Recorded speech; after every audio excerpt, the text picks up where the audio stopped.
أرست زينام قدام منستر أبي أحمد مس قدامت منستر طاليان جورجيا ميلوني تزات يوم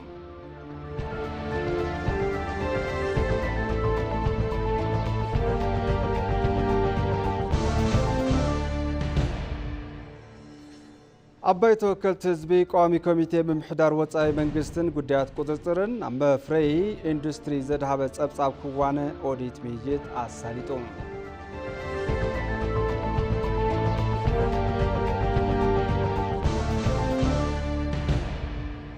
كاب زينات أمريكا بمسارات زغربة حساب حماس أبغازا تخسي دون مبال أبسم عقوان تبصحت بوغن إسرائيل جنا متقعتي كم زغطلة تقريزوم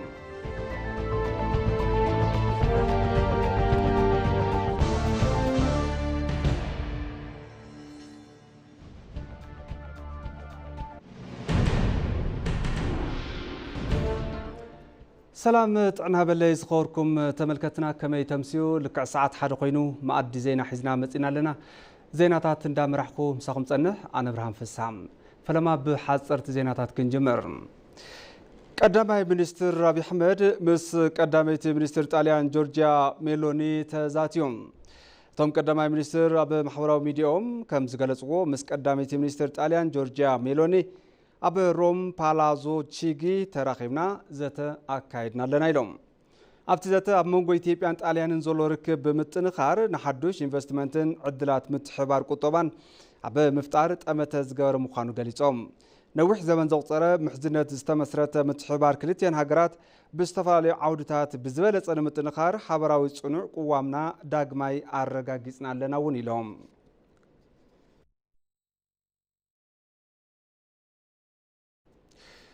أبزي عمت تبتحنت قرب صروي زستة ماي 7 كلتن ميتاوي نمبصاحنا تسرحة كم دركب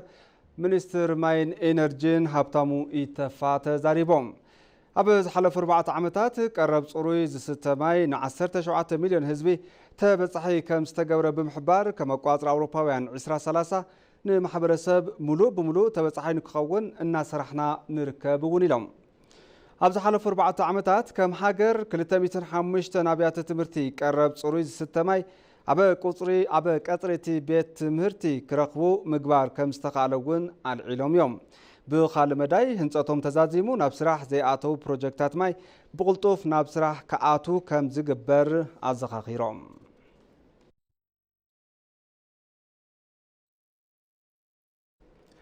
إثيوبيا كتالي ماخل إندستري أفريقيا مخان زخلا مسارت إنها نصت كم زخونت تنتاني قدات بوليتيكان قطبان أفريقيا لورنس فريمان قليصهم توم تنتاني أب إثيوبيا زركو فابريكاتات شرق أمريكان كراونتن برتا برتن سكوارن كمون مفريت إندستريتات تعذيبهم اللهم سلازخون إثيوبيا بعود مفراينت عبيت نامزقبت كم زخونت معزاوم حابيرهم تيستمال ممحش ماكرو ايكونومي نعبيت عود مانفاكتشرينج وساني كم زخونه بمحبار بمخان دما إثيوبيا كصالي ماقل إندستري أفريقيا مخان زخلا مسرت انها نصت يايلوم بتوسخي ابز حلفو عامتات اب عودي مانفاكتشرينج إثيوبيا قطري عدل سراح زتفطرلهم زيغاتات نوسخه كم زمص معزاوم ارديوم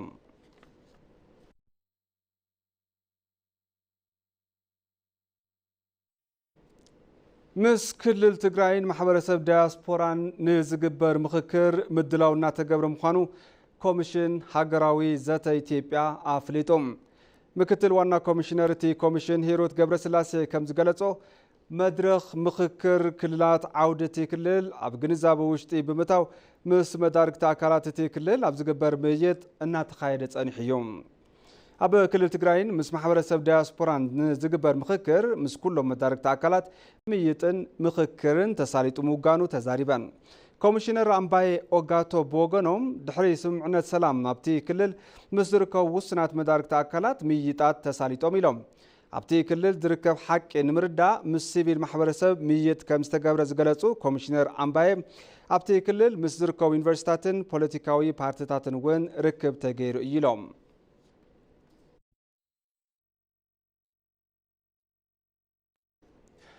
ممحدار حبريتان مرب دحنتن مالتون إنسا سب تهوبو سجنات أب مرها جبري تشالنج سمر كامب سايبر تالنت نكمز جابو أو عي تقريب لهم ኢንሳ ኣብ ዝሓለፉ 3 ተኸታተልቲ ዓመታት ብዓውዲ ሳይበር ድሕነት ፍሉይ ተውህቦ ዘለዎም ሰገናት ብምስልጣን ናብ ትካሉን ናብ ካልኦት ኢንዱስትሪታት ሳይበርን ንክጽንበሩ ገይሩ እዩ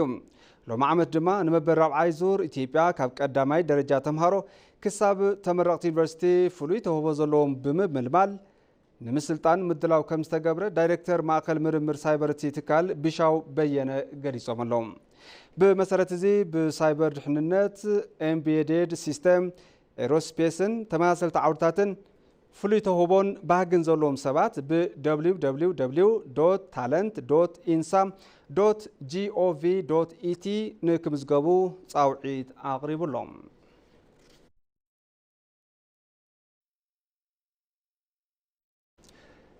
ኢትዮጵያ ኣብ ዓውድታት ሓምለዋይ ልምዓትን ኮንስትራክሽንን ብርክት ዝበሉ ዕድላት ስራሕ እናፈጠረት ከም ዝኾነት ሓላፊት ክፍሊ ስራሕ ልምዓትን ኢንቨስትመንትን ትካል ስራሕ ዓለም ሚቶ ትስኳሙቶ ገሊፀን ኣሎም ሓላፊት ክፍሊ ስራሕ ልምዓትን ኢንቨስትመንትን ትካል ስራሕ ዓለም ሚቶ ትኳስኩሙቶ ንግልጋሎት ዜና ኢትዮጵያ ከም ዝገለጾም ኣብ ከተማ አዲስ አበባ ዝሳለጥ ዘሎ ስራሕቲ ኮንስትራክሽን ብርክት ዝበሉ ዕድላት ስራሕ ከም ዝፈጠረን እዚ ድማ ዝናኣድ ምዃኑ የነልዒለን ዘሎ ናብ አዲስ አበባ ዝመጻሉ ቅድሚ 8 ዓመታት ኢትዮጵያ መበል 17 ኣህጉራዊ ኣኼባ ትካል ስራሕ ዓለም ኣብ ዘሰናደትሉ እዋን ከም ዝነበረ ዝገለጻተን ሓላፊት ኣብዚ ሕዚ እዋን ዝናኣዱ ለውጥታት ከም ዝተዓዘባ ድማ ገሊፀን እየን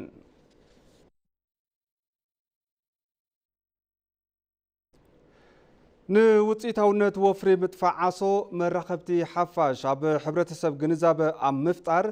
እጃሞም እናተዋጹ ከም ዝኾነ ቢሮ ጥዕና ክልል ደቡብ ኢትዮጵያ ገሊጹሎም ቢሮ ጥዕና ክልል ደቡብ ኢትዮጵያ ብወፍሪ ምጥፋዕ ዓሶ እጃም መራኸብቲ ሓፋሽ ኣብ ትሕቲ ዝብል መሪ ሓሳብ ኣብ ከተማ ጂንካ ዘተ ኣሳሊጡ ኣብ ቢሮ ጥዕና ክልል ተወካሊ ዳይሬክቶሬት ምክልኻል ሕማም ኣይተ ዘሪሁን ደሳለኝ ኣብቲ እዋን ከም ዝገለጽዎ ከም ሃገር ኣብ 2030 حمام عصو نمتفا تلمي تتحيزو ربرب ناتقبر يركب اب 36 ورداتات تكلل دما تي شتو نمعوات تعاري ناتقبر كم زخونن حبيروم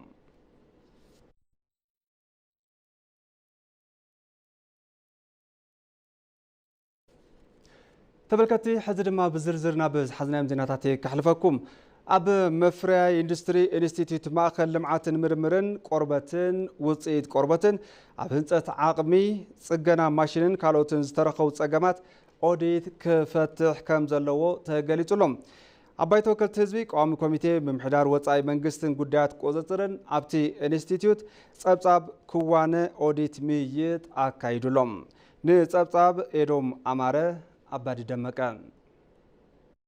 ኣብ ባይቶ ወከልቲ ህዝቢ ቋሚ ኮሚቴ መምሕዳር ወጻኢ መንግስትን ጉዳያት ቁጥጥርን ኣብ ልምዓት መፍረያይነት ኢንዱስትሪ ቆርበትን ውጽኢት ቆርበትን ኣፈጻጽማ በጀት ዓመት 2014-15 ጸብጻብ ክዋነ ኦዲት ኣድሚጹ እቲ ትካል ንመፍረያይነት ኢንዱስትሪ ዝሃቦ ዓቕሚ ህንጸት ንቴክኒክን ሞያን ዝገብሮ ደገፍን ክትትልን ኣብ ዝምልከቱ ጉዳያትን ካልኦትን ካብቲ ቋሚ ኮሚቴ አባላት ዝቀረቡሉ ሕቶታት ምላሽ ይቡ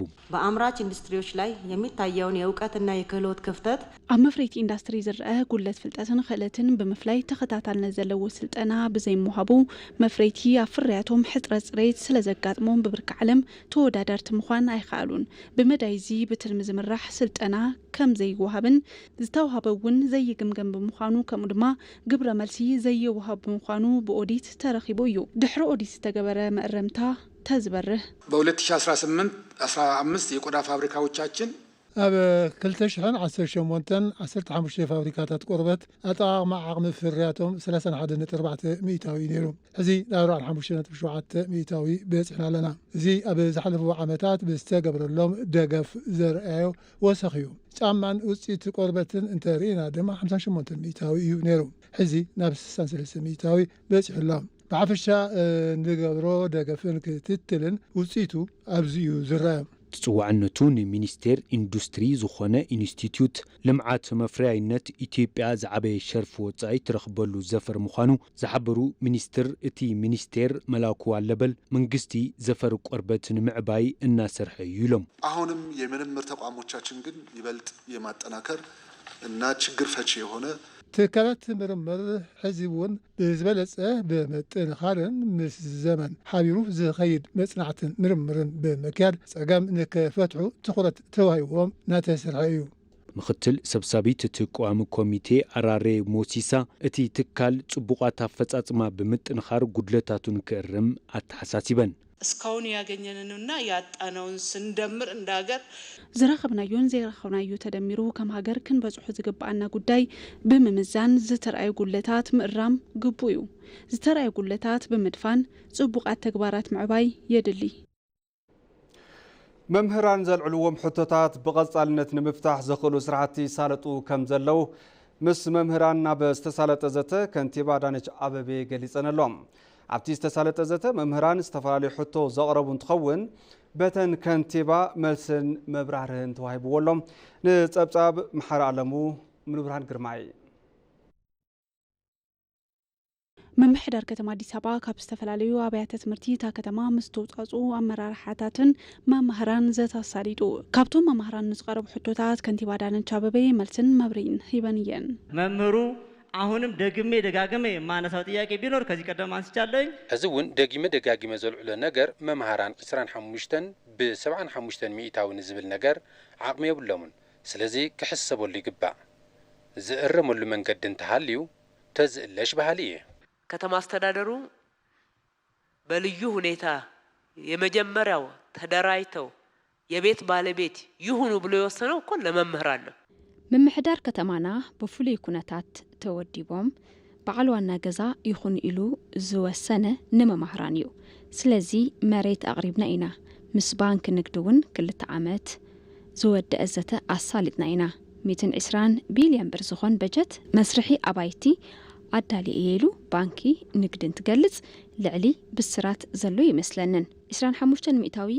ከመይ ይማላእ ንዝብል ንስኻትኩም ስርሑ ንሕና እውን ክንርኢ ኢና። እቲ ዋና ነገር ውሳነ እዩ። እቲ ካልእቱ መምህራን ካብ መንጎ ዘልዓልዎም ሕቶታት ህንጸት ሆስፒታል መምህራን ዝምልከት እዩ። በቀላሉ በ57 ቀን በ2 ወር በ3 ወር ይሄን የመሰለ ልማት በቀሊሉ ኣብ 57 መዓልትን ኣብ 2-3 ኣዋርሕ ከምዚ ዝኣመሰለ መስርሕ ተተኻኢሉ ጉዳይ መምህራን ንምንታይ እዩ ጠመተ ዘይተገበረሉ? ንሕና ንሕከመሉ ሕክምና የብልናን። ፖሊስ ኣለዎ፣ ሰራዊት ምክልኻል እውን ኣለዎ እዩ። መምህራን ሆስፒታል እና ለኮሜርሻል ገቢ ማስገኛ ቦታ ያስፈልገናል ህንጻን ገንባ ስትሉ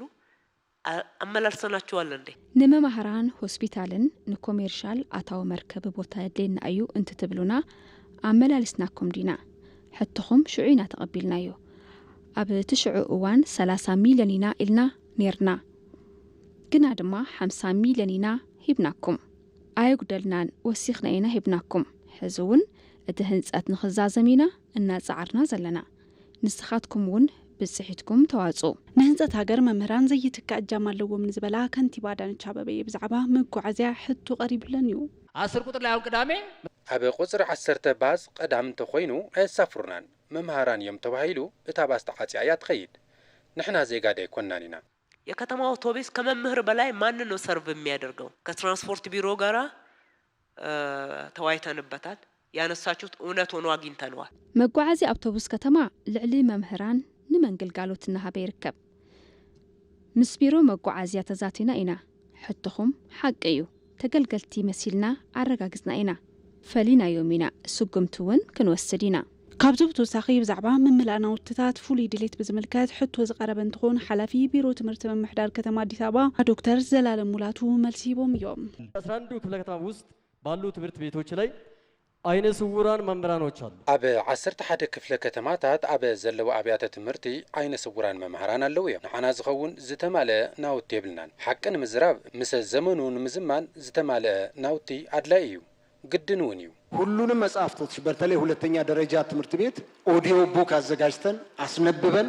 ለተማሪዎቻችን ተደራሽ እንዲደረጉ ተደርጓል። ሁሉም መጽሐፍቲ ብፍላይ ካልኣይ ብርኪ ኣብያተ ትምህርቲ ኦዲዮ ቡክ ኣዳሊና ንተምሃሮ ተበጻሒ ምግባር ኪልና ኢና። ኣብ ማእኸል ንዘለዉ እውን ተበጻሒ ምግባር ኪልና ኢና። ኣብ ቀዳማይ ብርኪ ኣብያተ ትምህርቲ ግና ብትምህርቲ ሬድዮ ክሕገዙ እዮም ብዝብል ገዲፍናዮም ኢና ነርና ክእረም እዩ። ኣብቲ ዕለት ዝቐረቡ ሕቶታት ብዝምልከት ልምሓፂርን ማእኸላይን ነዊሕን ብምድላው ንምፍጻም ምምሕዳር ከተማ አዲስ አበባ ድሉው ከም ዝኾነ ከንቲባ አዳነች አቤቤ ዝገለጻ እንትኾን እቶም ተሳተፍቲ እውን ኣብ ስራሕቲ ልምዓት ኮሪደር ዑደት ኣሳሊጦም እዮም። ኣብ ልዕሊ 4.5 ሄክታር መሬት ምፍላስ ፈልሲ ዝመሰረቱ ስራሕቲ እንዳተሳለጠ ከም ዝርከብ ተሓቢሩ። እዚ ስራሕቲ ኣብ ምምሕዳር ከተማ ቢሾፍቱን ከባቢውን ተጀሚሩ ናብ ካልኦት ክልል ኣምሪሑ ኣብቲ ስራሕ ዝነጥፉ መናሰይ ተረባሕቲ ከም ዝገበረ ተገሊጹ ኣሎ። ምርሃ ሰላም መረሳ ዝርዝር ኣለዎ። ውሕስ ከባቢያዊ ኣየር ብመዳይ ዓርሰ ምርኮዛ ምግብን ሰፊሕ ግደ ኣለዎ ተባሂሉ ዝተኣመነሉን ናብ ተግባር ዝተሰግረሉን ሓምለዋይ ኣሰር ብድሕሪቱ ቢልዮናት ፈልስታት ናይ ምፍላስ ግድነት ይሓቁፍ። እዚ ኸይዲ እንተስ ብውልቀ እንተስ ኣብ ጽላል ትካል ብምዃን ንብዙሓት ዕድል ስራሕ ፈጢሩ እዩ። ልምዓት ኮሪደር ዋሕዚ ማይ ናብ መዓሉ ክውዕል ካብ ምግባር ብዝሰገረ ምውቃብ ከተማታት እማቱ እዩ። እዚ ዕማተ ሃገር ብመዳይ ቱሪዝም እታወታ ንምግዋድ ዝሰርዐቶ ባይታ ምንጻፍ ንኮንፈረንስ ቱሪዝም ኣብ ምዕዋት ረብሓ ኣለዎ። ከተማታት ዝተኽልኦ ፈልስን ዕንበባን ጠለቡ ምዕባዩ ልምዓት ኮሪደር ተንተርኢሱ ዝመፀ እዩ። መሰለ ኢፋ ተቐማጢ ከተማ ቢሾፍቱን መካየዲ ስራሕ መፍረይ ፈልስን ዕንበባን እዩ። ብንእሽተይ ዓቕሚ ዝጀመረ ስርሖም ብብርኪ ፒኤልሲ ይንቀሳቐስ ምህላው ገሊጹ ኣብዚ ሕዚ ዝርከበሉ ብርኪ 40 ደቂ ኣንስትዮ 20 ደቂ ተባዕትዮ ብሓፈሻ 60 ሰራሕተኛታት ከም ዘለዎም ይገልጽ። እዚ ስራሕቶም ጉህድ ንምግባር መንግስቲ ዝገበረሎም ደገፍ ከም ዘሎ ይሕብር። በጥቃቅንና አነስተኛ ተደራጅተን ስንሰራ ብኣናእሽተይን ደቃትን ተወዲብና እንትንሰርሕ ካብ መንግስቲ ዝረኸብናዮም ነገራት እቲ ፈላሚ ነገር መስርሒ ቦታ እዩ። ብመበል ካልኣይ ድማ ስልጠና እዩ። እቲ ስልጠና ብክልተ መልክዕ ተዋሂቡና 3 ስልጠናታት ወሲድና ኢና። እቲ ሓደ ኣብ ምምሃዝ ስራሕ እዩ። ኣመራርሓ መሰረት ዝገበረ ስልጠና እውን ተኸታቲልና ኢና። ከምኡውን ብመዳይ ፋይናንስ ዝተዋሃበና ስልጠና ኣሎ። ብመሰረታውነት ድማ ሓምለዋይ ባይታን ኣጠቓቕማ መሬትን ተዓሊምና ኢና። ብመሰረት ዝተቐመጠ ትልሚ መንግስቲ መጠን ምፍላስ ፈልስታት ተነፂሩ ሽቶ ልምዓት ሃገር ንምዕዋት ብስልሒት ይስራሕ ምህላው ተዘንቱ በዓልቲ ሞያ ጽሬትን ጽባቕን ምምሕዳር ከተማ ቢሾፍቱ ወይዘሮ ገነት ገረሱ ተሳታፍነት ውልቀ ዘፈር ብዝተገበረሎም ሓገዝ ብኸመይ መሰረት ከም ዝሓዘ ትገልጽ። ከዚህ ስልጠና ተሰጥቷቸው ሞያዊ ድጋፍ ተሰጥቷቸው ካብዚ ስልጠና ተዋሂብዎም ሙያዊ ደገፍ ተገይርሎም ዝተፈላለዩ መረጋገጽ ብቕዓት ሙያ ብምውሳድ ብውልቀ እንዳነጠፉ ንምምሕዳር እዚ ከተማ ይኹን ብሓፈሻ ነቲ ከባቢ ካብ ከባቢ ሰጊሮም እውን ክሳብ ብሄራዊ ክልላዊ መንግስቲ ሶማሌ እንዳጽዓኑ ዓርሶም እንዳዕበዩ ሞያኦም እንዳስፋሕፍሑ ዝተፈላለዩ ረብሓ እንዳሃቡ ይርከቡ። معرين أبرادك سبات نكهلي نصور بوليسي كم استقمت زجلس من سي مسألة إفا نتتجبرنتو منجستي ناي كتت العماماتو كستم كم زجبا يحبر ትክክለኛ አጋባብነት ያለው ነገሮችን አጋባብነት ብዘለው መስርሕ ስልጠናታት ይወስዱ ምህላዎም ምክትታል ቲ ዓይነት ስልጠና ከም ዝወሰዱ መረዳእታ መሓዝ ዝሰርሕሉ ቦታ ምርካቦም ምክትታል ንባዕሎም እንዳውቅዑ ከቕጽሉ ተኸታታል ስልጠና መሃብ አገዳሲ እዩ። ንሕና ስልጠና ጫኒና ኢና ንረከብ 63,125.84 ሄክታር ስፍሓት ቆርበት ዘለዋ ከተማ ቢሾፍቱ ሽቶታት መንግስቲ ንምዕዋት ኣብ ዝተፈላለዩ ስፍራታት ኣብ ግልጋሎት ዝርከቡ 4.5 ሄክታር ዝጽጋዕ መፍረይ ፈልሲ ኣለዋ። ኣብ ዘፈር አርቲፊሻል ኢንተለጀንስ ንግልጋሎት ኣብ ዝበቕዐሉ ሓፂር እዋን ዘገርም ተቐባልነት ብምርካብ ንዲፕሲክ ዝወዳደር ኣይተረኸበን ተባሂሉሎም ከማ ቋፅራ ፈረንጂ 2023 ኣብ ቻይና ዝተሰርሐ ዲፕሲክ ምስ አርቲፊሻል ኢንተለጀንስ ዝተተሓዙ ስራሕቲ ንዘሳልጡ ኩባንያታት ስጋኣት ምዃኑ እውን ተሓቢሩ ዘሎ ንጸብጻብ ብሩክታዊት ኣስራት ናዝሬት በሪሁ ሰብ ሰራሕ ዝተውዕለት ወይ ድማ AI ኣብ መነባብሮ ደቂ ሰባት ዘለዎ ወሳነት ካብ እዋን ናብ እዋን ናወስኸ መጽዮም እዚ ቴክኖሎጂ ናይ ደቂ ሰባት ህይወት ቀሊል ዝገብረሉ ሓደን ቀንድን መንገዲ መሰላቸውትን ተደጋገምትን ስራሕቲ ኣውቶሜትድ ብዝኾነ መልክዑ ብምድላው እዩ። ብፍላይ ድማ ሓበሬታታት ብቕልጡፍ ኣብ ምርካብ መዳይ ዓብዪ ግደ እናተዋፅአ ይርከብ። ካብዞም መተገበርታት ሰብ ሰራሕ ኣስተውዕሎት ሞንጎ ዲፕሲክ ብዝብል ዝፍለጥ ውፅኢት ፈጠራ ቻይናውያን ኣብ መላእ ዓለም መዘራረቡ ኮይኑሎም መተግበሪ ዲፕሲክ ሰብ ሰራሕ ኣስተውዕሎት ቻይና ቻት ጂፒቲን ጂሚኒን ተነሓነሐ ኮይኑ መጺሎም ከም መተግበሪታት ኣሜሪካ AI ብዙሓደ ወጻኢ ዝተሰርሐ እዚ መተግበሪ ኣብ ሓፂር ግዜ ተቐባልነት ረኺቡ እዩ። ዲፕሲክ ግልጋሎት ካብ ዝጅምር ኣብ ውሽጢ ሒደት መዓልታት ልዕሊ 1 ሚልዮን ሰባት ካብ ኣፕ ስቶር ዘውረድዎ እንትኸውን ኣብዚ ሕዚ እዋን ድማ ፈላማይን ተደላይን መተግበር ኮይኑሎም كما قطعترا فرنجي 2023 ኣብ ደቡባዊ ቻይና ግዛኣት ዋንግዡ ሊንግ ዌን ፊግ ብዝተባሃለ በዓል ሞያ ዝተሰርሐ ዲፕሲክ ብዙሓት ምስ ኤአይ ዝተሓዙ ስራሕቲ ዘሳለጥ ብምዃኑ ዕዳጋ ኣክስዮን ኩባንያታት ከንቆልቁል ገይሮም ከም ኦፕን ኤአይ ኣልፋቤትን ሜታን ዝበላ ኩባንያታት ኣሜሪካ በቢሊዮን ዶላር አውጥዮም ዘፋለጥዎም መተግበሪታት ኤአይ እናተናሓንሐ ዝርከብ ዲፕሲክ ንምምዕባል 600 ሚሊዮን ዶላር ወጻእ ተገይርዎ እዮም እዚ መተግበሪ ንምጥቃም ቀሊል ኮይኑ በዓል ቻት ጂፒቲን ክሳብ 200 ዶላር ክፍሊት ሓቲቶም ዘቕርብዎ ግልጋሎት ብናፃን ዝሓሸ ፅሬትን ምቕራቡ ተመራፂ ገይርዎ እዩ ናይ ብዙሓት ቋንቋታት ሞዴል በመሓዝ ዝሰርሕ ዲፕሲክ ከም ኣምሓርኛ ኣፋን ኦሮሞን ትግርኛን ዝመሳሰሉ ቋንቋታት ብዝበለፀ ምቹ ምዃኑ ተገሊጹ እዮም ኣብ ምዕራብ ዓለም ዘለዉ ቀንዲ መተግበሪታት አርቲፊሻል ኢንተለጀንስ ክሳብ 16000 ዝግመቱ ፍሉይ ናይ ቴክኖሎጂ ቺፕስታት ይጥቀሙ እዮም ዲፕሲክ ብወገኑ ድማ R1 ዝተባሃለ ሞዴል ኤአይን ንምድላው ፍሉያት ዝበሃሉ 2000 በኣሽሓት ቁፅሩ ትሑት ብርኪ ዘለዎም ቺፕስታት ቴክኖሎጂ በመጥቃም ከም ዝሰልጠነ ፍሊጦም ዲፕሲክ ቻይና ካብ ኣሜሪካ ቺፕስታት ከይተእቱ ካብ ዝተነበረላ ማዕቐብ ወይ ድማ ገደብ ኣምሊጡ ብትሑት ወፃኢ ምስርሑ ኣብ አርቲፊሻል ኢንተለጀንስ ልዑል መዋእለ ንዋይ ዘፍሰሳ ኩባንያታት ኣሻቒሉ ይርከብ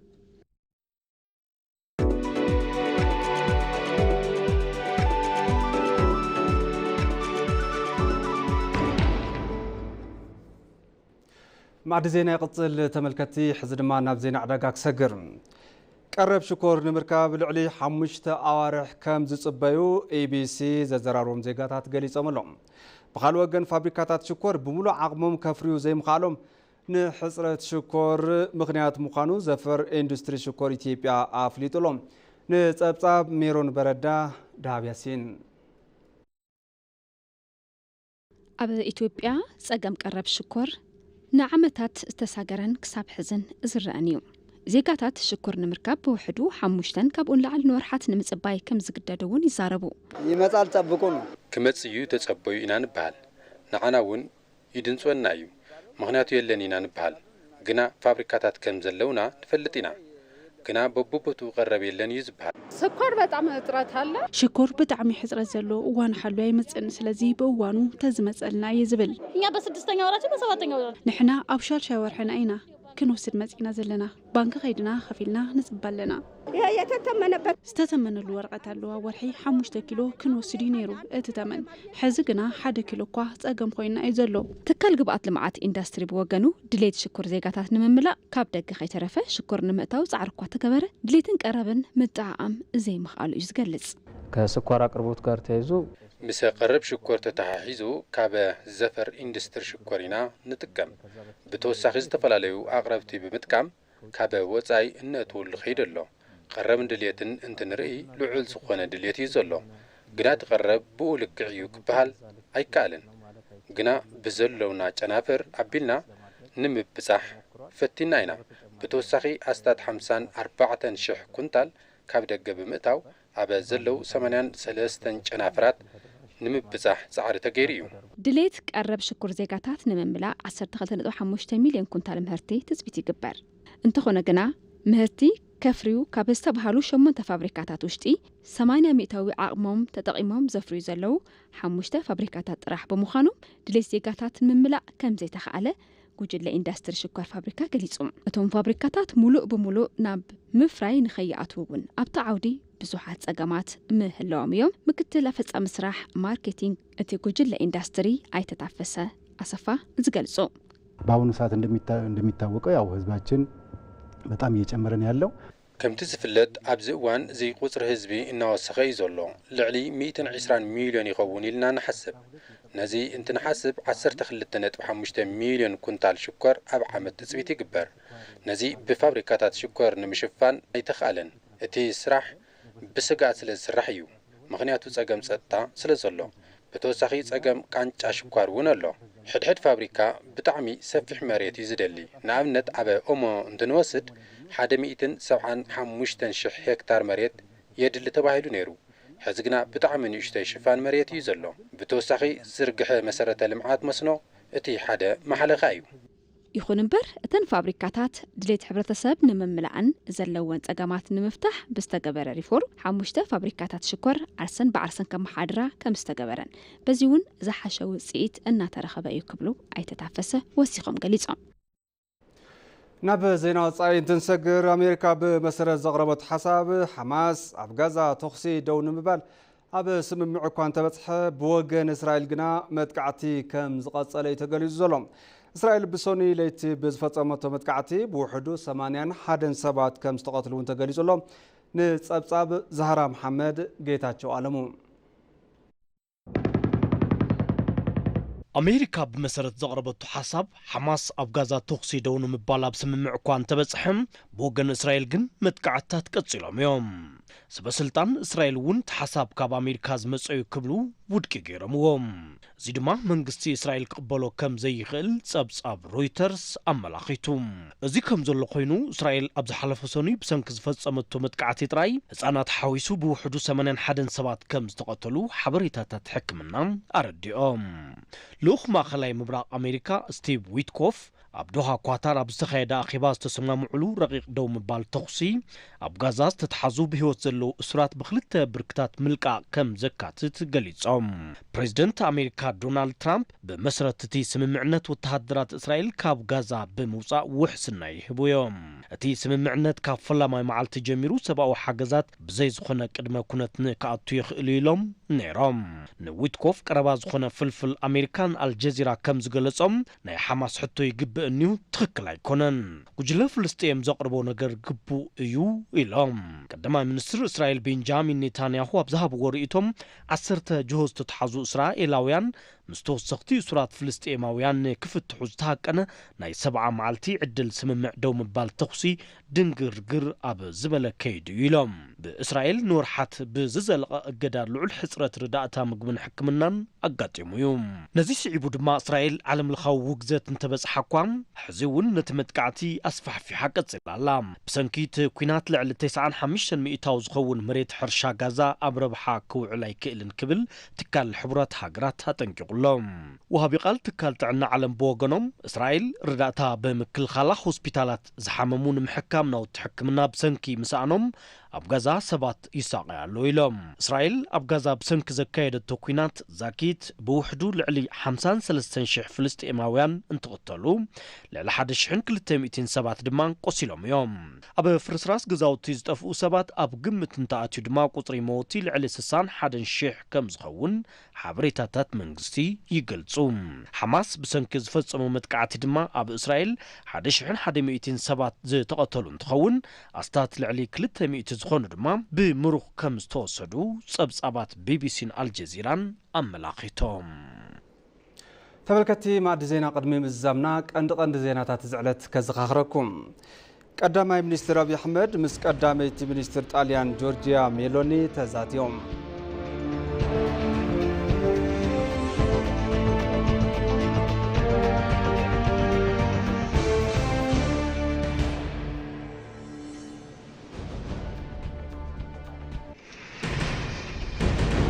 ኣብ ባይቶ ወከልቲ ህዝቢ ቋሚ ኮሚቴ ምምሕዳር ወጻኢ መንግስትን ጉዳያት ቁፅፅርን ኣብ መፍረያይ ኢንዱስትሪ ዘድሃበ ጸብጻብ ክዋን ኦዲት ምይይጥ ኣሳሊጡ